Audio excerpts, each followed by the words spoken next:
Pria yang kerap bikin onar di sejumlah tempat di Jakarta ditangkap. Ia ditangkap setelah menyerang korban di sebuah pusat perbelanjaan.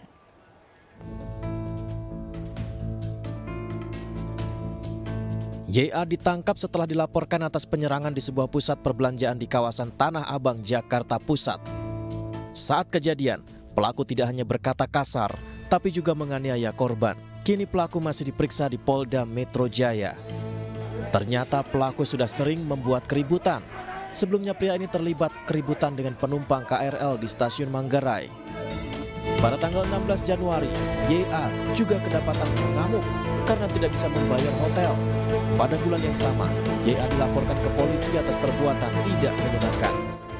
YA dilaporkan atas dugaan pelanggaran pasal 335 KUHP dan pasal 351 KUHP. Dan untuk membahas selengkapnya, kami telah terhubung dengan psikolog Felicitas Kaban. Selamat sore Mbak Feli. Selamat sore Mbak Uci. Ya Mbak Feli, kita melihat kasus ini begitu. Pelaku ternyata membuat onar beberapa kali di sejumlah tempat begitu dan diduga ia pernah mendapatkan perawatan terkait dengan kejiwaannya. Kalau Mbak Feli melihat sendiri, gangguan jiwa seperti apa yang dimiliki oleh pria ini, oleh pelaku ini hingga membuat onar di sejumlah tempat?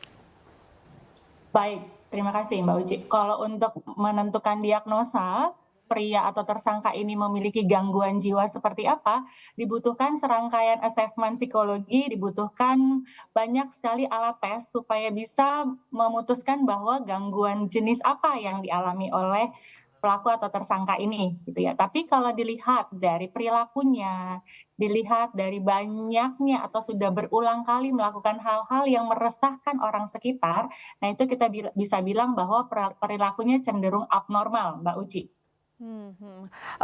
Kira-kira perlakuan abnormal ini apa yang bisa menjadi pemicu begitu jika memang seseorang mempunyai gangguan kejiwaan, biasanya apa yang bisa memicu hingga akhirnya membuat perilaku abnormal?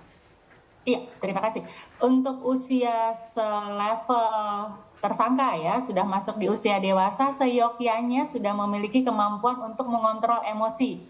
Seyogyanya sudah bisa memiliki pengetahuan untuk mana yang sebaiknya dilakukan, mana yang tidak. Nah, untuk tersangka ini kita bisa melakukan abnormal karena melakukan kekerasan secara fisik, kekerasan secara verbal di tempat umum yang biasanya orang hindari. Tapi beliau malah melakukannya justru nyamannya di tempat umum, begitu ya. Kalau sekali dua kali mungkin kita masih bilang bahwa itu hilaf, tidak sengaja. Ini sudah berkali-kali dan sudah mendapatkan banyak sekali aduan tapi berulang kali. Nah, itu yang bisa dimasukkan dalam kategori abnormal secara pengontrolan emosi, Mbak Uci. Kalau tadi Mbak sebutkan bahwa kekerasan dilakukan di tempat umum gitu, memang seperti ingin mendapatkan attention begitu, perhatian. Apakah Mbak Feli juga melihat hal tersebut dari pelaku ini? Kalau kita lihat polanya yang memang banyak untuk secara menarik perhatian dengan berkata kasar, teriak, gitu ya, melakukan kekerasan, membuat semua orang di sekitar untuk memperhatikan, bisa dibilang memang tujuannya mencari perhatian, gitu. Tapi kita bisa lihat lagi, kadangkala orang tujuannya adalah hanya untuk melampiaskan emosinya. Sayangnya cara dan sasarannya tidak tepat, begitu Mbak Uci. Lalu jika misalkan kita sebagai masyarakat begitu melihat orang yang seperti ini begitu yang membuat onar di tempat umum, apa yang harus kita lakukan sebaiknya, Mbak Feli? Baik, untuk kita masyarakat memang kita butuh dukungan dari banyak pihak ya untuk orang-orang yang mengalami hal seperti ini. Tapi sebagai kaum awam yang memang tidak paham cara menanganinya, sebaiknya kita mengadukan atau melaporkan kepada pihak yang berwajib, pihak keamanan gitu. Hindari untuk menghandle langsung, Mbak Uci. Karena apa? Karena ya tidak ada manfaatnya gitu. Jadi kalau kita lihat ada orang yang langsung nyari ribut, lebih baik dihindari sebagai masyarakat umum. Lebih amannya lagi kita langsung mengadukan pada pihak berwajib atau pihak keamanan lingkungan sekitar, Mbak Uci. Kalau penanganan yang harus diambil begitu oleh keluarga pelaku ini apa Mbak Feli? Ya, support keluarga sangat penting untuk di level begini ya. Karena apa? Karena keluarga yang mempunyai hak untuk misalnya memeriksa anak tersebut ke psikolog atau ke psikiater memberikan treatment misalnya rehabilitasi atau melakukan terapi pengontrolan emosi, itu keluarga yang punya wewenang. Biasanya pihak sekitar hanya menjudgment saja bahwa ini orang kayaknya kecenderungannya tidak oke gitu, ini orang kecenderungannya sepertinya tidak baik di mata masyarakat. Nah, keluarga yang bertanggung jawab penuh, Mbak Uci. Baik, terakhir Mbak Feli, apakah orang-orang dengan yang memiliki gangguan kejiwaan begitu tidak bisa dihukum? Oh ya, kalau untuk hukum kita boleh menanyakan kepada pihak yang lebih berwenang secara hukum. Hanya untuk bebas atau tidak dikenai sanksi hukum itu dibutuhkan memang surat diagnosa bahwa orang tersebut mengalami gangguan kejiwaan. Tapi harus dilakukan atau diberikan oleh pihak yang memang sudah memiliki surat izin, psikolog bersurat izin atau dari lembaga rumah sakit yang memang sudah punya surat izin untuk mengeluarkan surat tersebut, Mbak Uci. Baik. Terima kasih Mbak Feli, Felicitas Kaban, psikolog sudah bergabung bersama kami di Ini Sore. Pemirsa, kasus persekusi yang dialami 2 orang wanita pemandu lagu di pesisir selatan Sumatera Barat saat ini tengah ditelusuri pihak kepolisian. Ada 7 orang saksi yang diperiksa.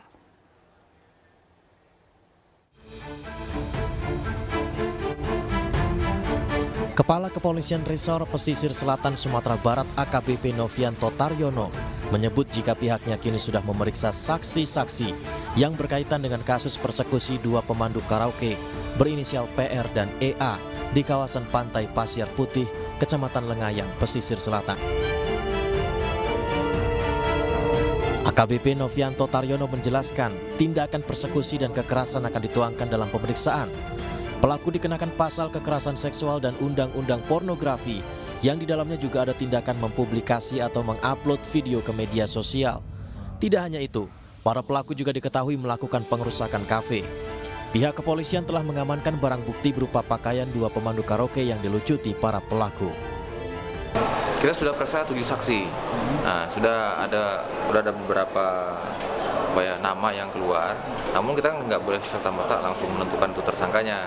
Tetap 2 alat bukti harus dipenuhi dulu. Setelah itu baru kita bisa kasih tahu siapa. Sementara pakaian dari korban. Jadi ada celana panjang, celana dalam, sampai dalaman, semuanya kita amankan. Aparat kepolisian berharap masyarakat tidak melakukan tindakan main hakim sendiri. Dari Kabupaten Pesisir Selatan, Sumatera Barat, Budi Sunandar, iNews melaporkan. Pesawat Asian One Cessna diduga ditembaki oleh KKB Papua. Peristiwa ini terjadi di wilayah Puncak, Papua Tengah. Beginilah detik-detik saat pesawat Asian One Cessna Grand Caravan C208B aircraft ditembaki KKB atau kelompok kriminal bersenjata Papua saat akan mendarat di runway Bandara Buega, Kabupaten Puncak pada pagi tadi.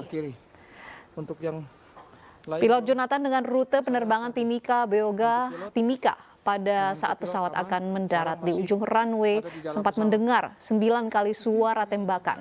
Setelah landing di Bandara Buega, pilot melakukan pengecekan pesawat dan didapati ada 2 lubang tembakan pada bagian kabin, bagasi tengah, dan bodi di samping roda depan pesawat.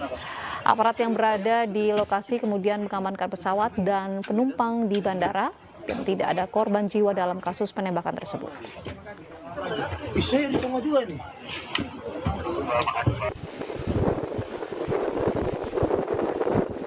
Misi petugas haji yang tergabung dalam panitia penyelenggara ibadah haji atau PIH Arab Saudi adalah menjadi pelayan para tamu Allah. Tim Media Center Haji PPIH Arab Saudi bertugas memberikan informasi, mengedukasi, serta memudahkan jemaah melaksanakan ibadah sejak mereka masuk embarkasi dan kembali ke tanah air. Keberadaan tim Media Center Haji sangat penting dalam memberikan informasi haji, sehingga jemaah haji Indonesia, terlebih jemaah berusia lanjut, merasa aman dan nyaman dalam menjalani ibadah. Tahun ini tim Media Center yang akan diberangkatkan ke Arab Saudi berjumlah 60 orang, lebih banyak dibandingkan tahun lalu yang hanya 39 orang. Tim MCH akan memproduksi berita yang sifatnya informatif dan selalu memberikan informasi yang mendukung tema besar haji tahun ini, yaitu Haji Ramah Lansia.